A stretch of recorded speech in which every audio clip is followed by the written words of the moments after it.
Oh, hi, Level 6. Great to see you again. We are doing lesson number 8 today. And as always, I have my daughter Muram here who's helping us out. Okay, so we're going to be on page 68 in your student book, page 68. So turn there to page 68 with me. We're going to be working on reading and vocabulary today, and some idioms. All right, let's get started. Okay, before we read, let's ask question number 1. Okay, so just to remind you how to speak English, repeat with me. Has anyone ever annoyed you at work or school? at work or school? How did you deal with it? How did you deal with it? Okay, so Muram, has anyone ever annoyed you at school? Yes. Okay, what did you do? I just ignored him. Okay, you ignored them. That's a great thing to do if they annoy you. Good. Okay, now question number 2. Muram, will you read for me? Okay. What do you think is the best way to deal with annoying people? Okay, what do you think is the best way to deal with annoying people? You can talk to them. Okay. Yeah. So you can talk to them, that's good. I think ignoring them might be a great thing too. Yeah, okay, great. So when someone's annoying at school or work, and real quick, what does the word annoying mean? Bothers you. When someone bothers you, when someone is doing something that makes you feel not good or makes you feel angry, then what do you do? Okay, well, let's go to our reading now, okay? And the title is, Muram, can you read me the title of this article? What do you want to read it? Just read the title. Okay.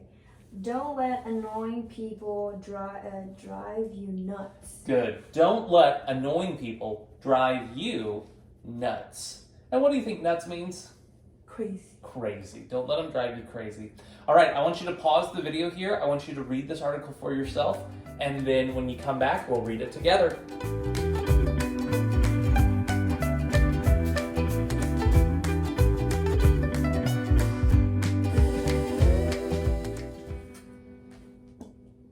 All right, your reading. I hope it was good. I hope you practiced. I hope you looked up words, maybe in a dictionary if you didn't know them. But now let's read together. All right, so to practice your reading, I'll read first and you repeat. I'm going to do a little bit longer phrases on this reading than I did on yesterday's reading. So let's get started. How many times have you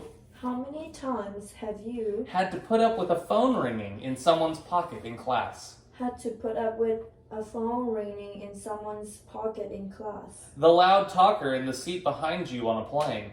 The loud talker in the seat behind you on a plane. Or the choking smell of perfume in the office meeting room. Or the choking smells of the perfume in the office meeting room. When someone's behavior annoys you, what do you do? When someone's behavior annoys you, what do you do?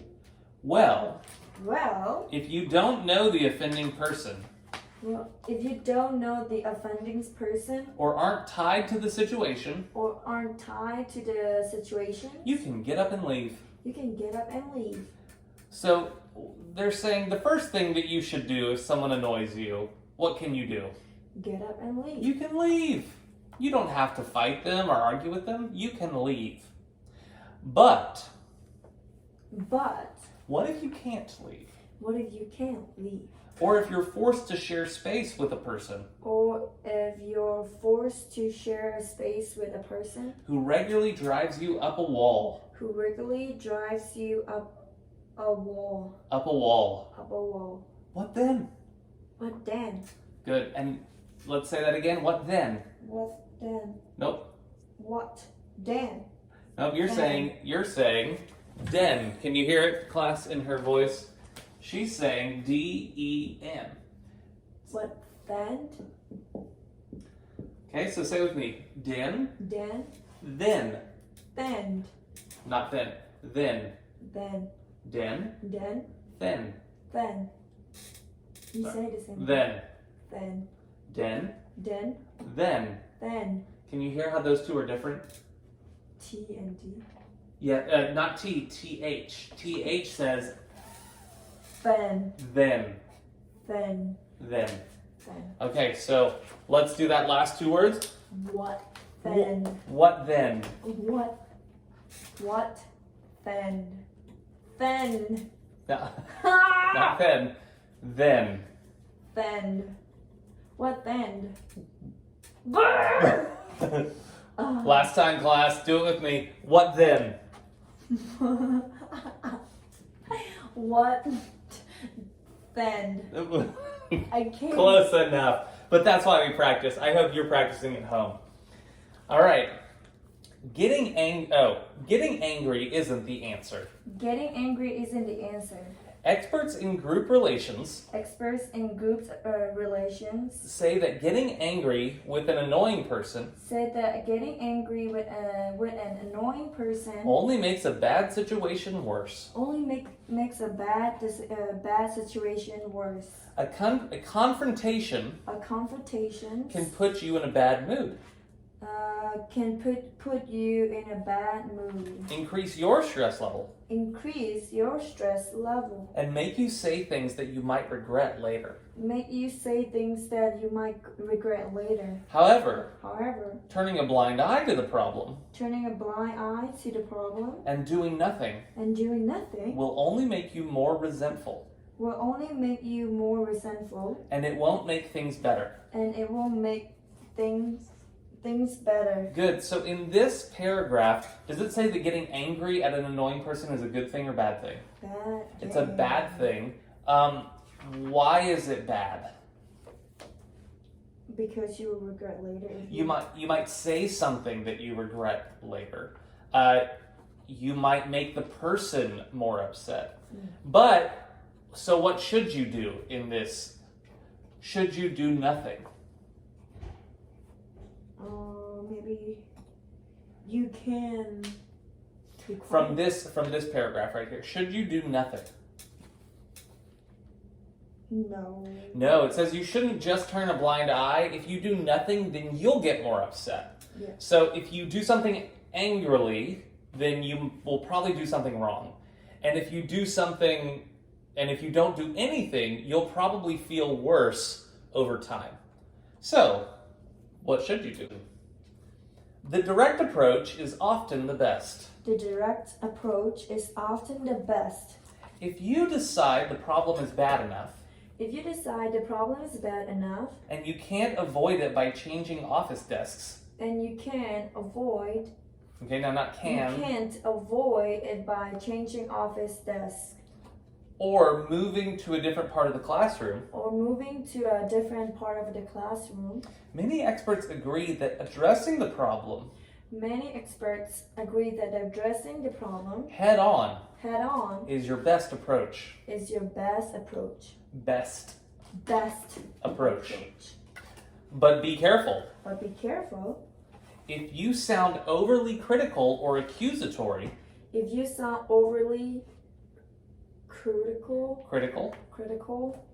or accusatory, your attempt to clear the air might backfire your attempts to clear the air might backfire and make matters worse. and make matters worse. Instead of criticizing, experts suggest a more constructive approach. Experts suggest a more constructive Approach. approach. First, First, try to take into account the other person's feelings. try to take into account the other person's feelings. He or she may not be aware of their annoying behavior. He or she may not be aware of their annoying behavior. Just letting the person know your point of view Just letting the person know your points of view without criticizing or putting blame on them without criticizing or putting blame on them is a healthy approach. is a healthy approach. Use I language instead of you language. Use I language instead of you language. For example, For example, saying, I would appreciate you keeping your voice down a little, saying, I would appreciate you keeping your voice down a little, sounds much less accusatory sounds much less accusatory and mean-spirited and mean-spirited than, than, you talk so loud, you talk so loud. I can't hear myself I think. can't hear myself think. Okay, do you see the difference between those? One says, I would like you to do something. The other says, you are this way. You talk too loud. Okay, if the annoyance is minor. If the annoyance is minor. Let's try that again. If the annoyance is minor. If the annoyance. You got it right there. Is the minor. Not the minor. Is minor. Is minor. Like a colleague whose gum chewing grates on your nerves. Like a colleague whose gum chewing grates on your nerves. Grates on your nerves. Don't make a big deal out of it. Don't make a big deal of it. Out of it. Out of it. An indirect or joking comment may be sufficient. An indirect or joking comments may be Sufficient. Sufficient. Hey, I guess that gum tastes really good. Hey, I guess that gum tastes really good. But I'm having trouble concentrating. Trouble concentrating. Could you please chew more quietly? Could you please chew more quietly? In short. In short. When it comes to dealing with annoying classmates or coworkers. When it comes to dealing with the annoying classmates or coworkers. A little diplomacy goes a long way. A little diplomacy goes a long way. Okay, good. And just at the end there, what do you think diplomacy means? I don't know. People that run for office, political office, are called diplomats because they are supposed to have diplomacy. Diplomacy means working through a problem without yelling or fighting, but using your words to help work through a problem. That's what diplomacy means. So it's saying using your words in the right way can be very helpful when it comes to working with an annoying person. All right. So now page 69. Let's check to see how you did. In fact, pause the video and read through these questions and try to answer them yourself, and I'll see you back after the pause.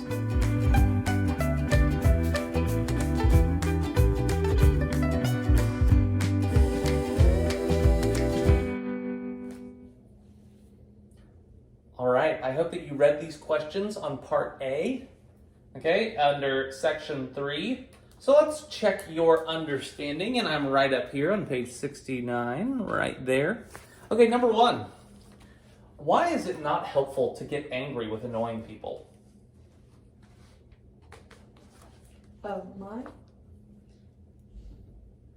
It will get worse. Okay, it'll get worse. Usually it makes things worse to get angry, and it doesn't fix the problem. Okay, so number 2, Miran, will you read number 2 for me? What does the writer means by a direct approaches? Okay, now there you were throwing S's onto the ends of words. So here, instead of mean, you said means. Oh, mean. Instead of approach, you said approaches. So sometimes, and you may have heard her, she'll start to throw S's onto the end just to hope that she needs an S somewhere. Okay, I know some of you at home do that too. All right, so let's read that again, and let's look for where are there S's and where are there not S's. So let's read again. What does the writer mean by a direct approach? Question mark. Very good. What does the writer mean by a direct approach? I feel like it's a direct, like you talk to a person like if you don't like stuff. Okay, so it means that if you have a problem with something, that clearly approaching them and talking about the problem. Now it had more to say about that. So like question number 3, can you read 3 for me? What is I language? Question mark, give an example. Good. And in the English language, we don't say question mark. We use it in our voice.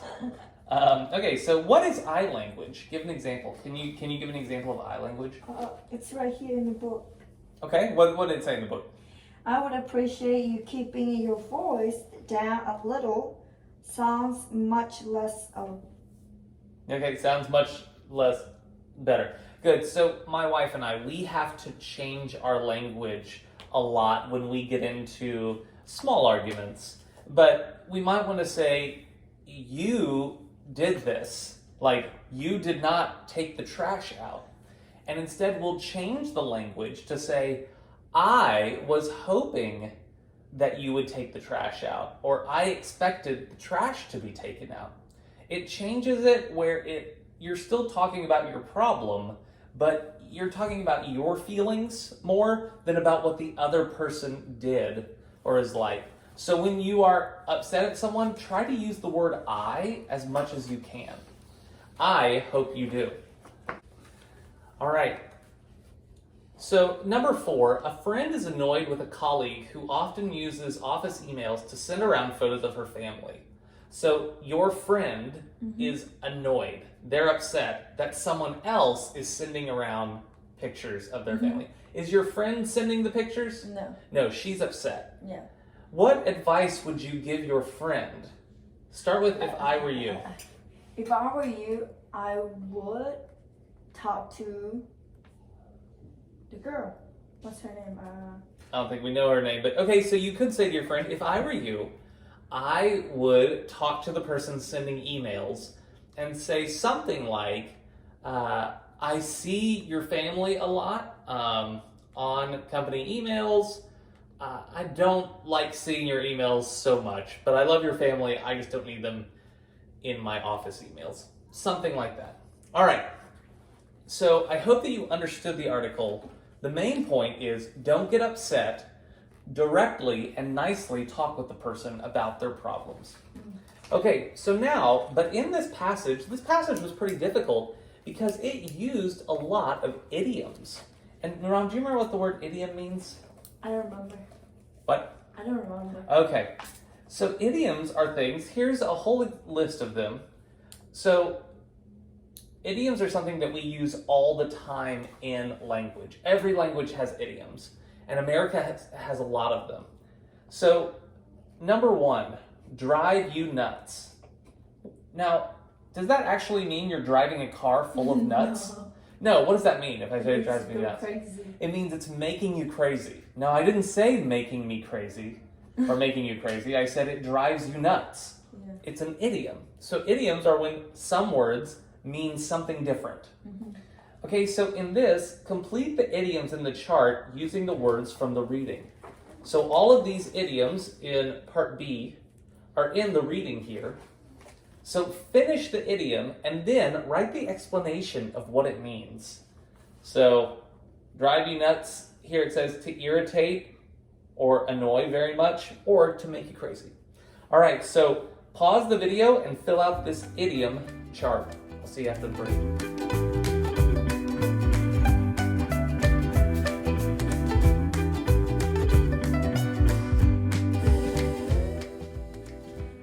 It's idiom time. Remember, idioms are phrases that the words mean one thing, but we use those words to mean something different. Okay, so number 2, drive you up a wall. Good. And what does drive you up a wall mean? I don't know. What does that mean? Okay, to drive someone up a wall means to make someone go crazy. So right now, being in quarantine, all my children are here. Sometimes my children drive me up a wall. Drive you up a wall and drive you nuts are kind of mean close to the same thing. Drive you up a wall. Okay, number 3, in a bad mood. What does that mean, in a bad mood? You're unhappy, sad. Means you're not happy, you're sad, you're just angry. Like what's her problem? Is she in a bad mood?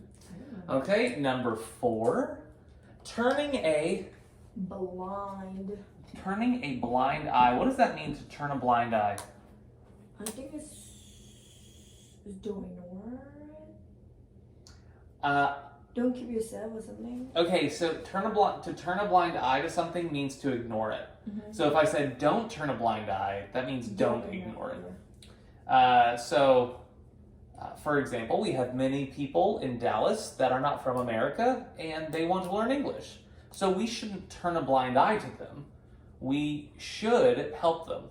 Okay, so turn a blind eye means to ignore something.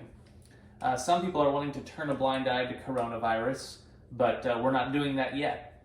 All right, number 5. Address a problem Head on. Head on. What does that mean, to address a problem head on? I think so. Don't keep the problems inside you. Okay, to not keep it inside. That's right. So to not, and the picture head on means like in sports, like in football, you don't tackle someone like this. You tackle them first with your head. And so with a problem, it means to not turn a blind eye to the problem, but to attack it head on. So these are opposite ones. Turn a blind eye and deal with head on. Okay, good. Number 6, clear the air. What does clear the air mean? Talk it out. Talk it out. That's right. So if you and your husband or children get in a fight and you go to separate rooms, and then sometime one of you comes to talk to make things good again, to clear the air, to get all the bad things out. All right, number 7, take into account. What does that mean, take into account? I'm not quite sure. Okay, take into account's a hard one. To take into account means to consider something as you're making a choice about something else. So, before we come back to classes, we want to take into account coronavirus. We want to think about the virus before we go back to classes. Or if you are moving into America, you need to take into account that in America you won't have the language and you may not have money. So you have to think about these things. So to take into account means to think about something as you're making a choice about something else. Take it into account. All right, number 8. Grate on your nerves. What does that mean? That it makes you angry. Okay, something that makes you angry, something that bothers you. Grate here comes from cheese grater. You know, with the cheese, and we have the metal grater, and we do the cheese on the grater to make the cheese break up. This would be like your nerves or your patience. Now, instead of cheese, now your patience is up against the grater, and it is slowly getting cut away. So something grating on your nerves means something bothers you. Don't let it grate on your nerves means don't let it bother you. All right, the last one, number 9. Make a big deal out of something. What does that mean, to make a big deal out of something? A big problem. Okay, so to turn something into a big problem. You might say, if your husband or wife is upset, hey, don't make a big deal about that. That means don't turn something small into a big problem. It's not a big deal. All right, for our homework, we'll be using some of these idiom phrases, but before then, let's go to our workbook on page.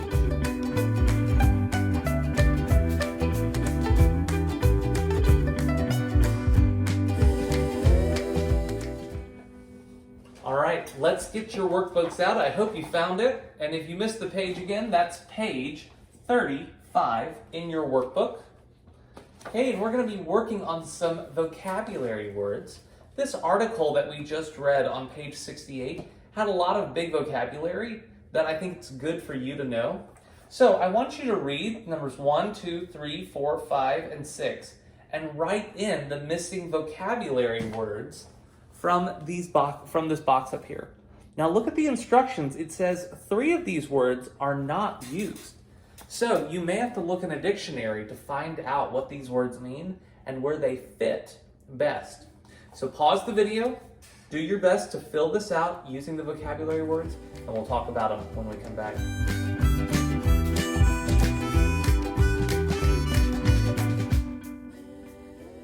Well, I hope you had a great time doing page 35 and filling in the vocabulary.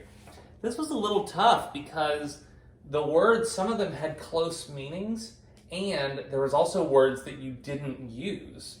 So let's see how you did. Almost all of this vocabulary was from the reading of the article too. So you can find more examples of these words back on page 68 in the other book. All right, well, let's get started. Number one, let's see, Miram, will you read number 1 for me? Okay. Can you believe that the boss blamed me for the mess in the lunchroom? Can you believe that he blamed me for the mess? What does blame mean? Your fault, like. Right, to say something is your fault, to blame, to show whose mistake it was.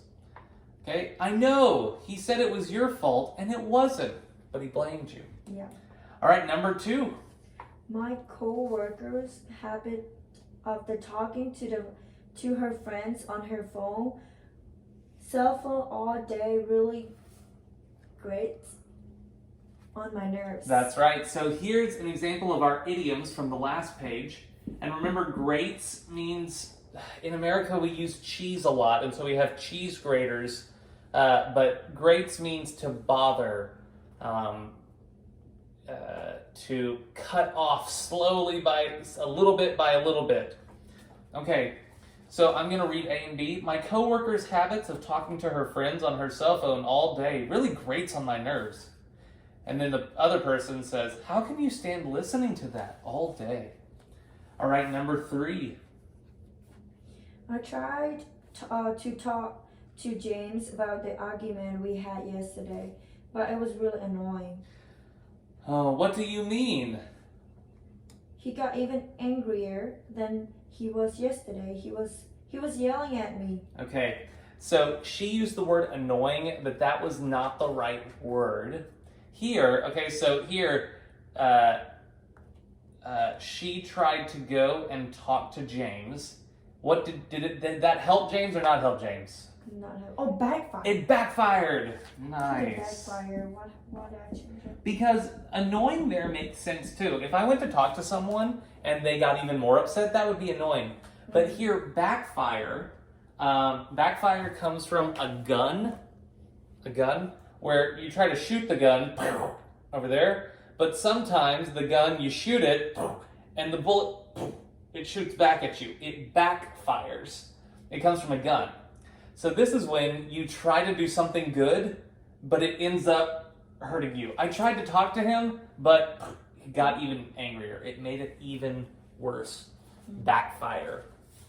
Okay, so...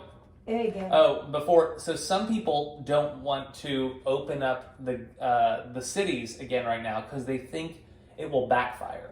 They think it won't help the cities. They think it will hurt the cities instead. So one more time, I tried to talk to James about the argument we had yesterday, but it really backfired. Okay, can you read B? B, what do you mean?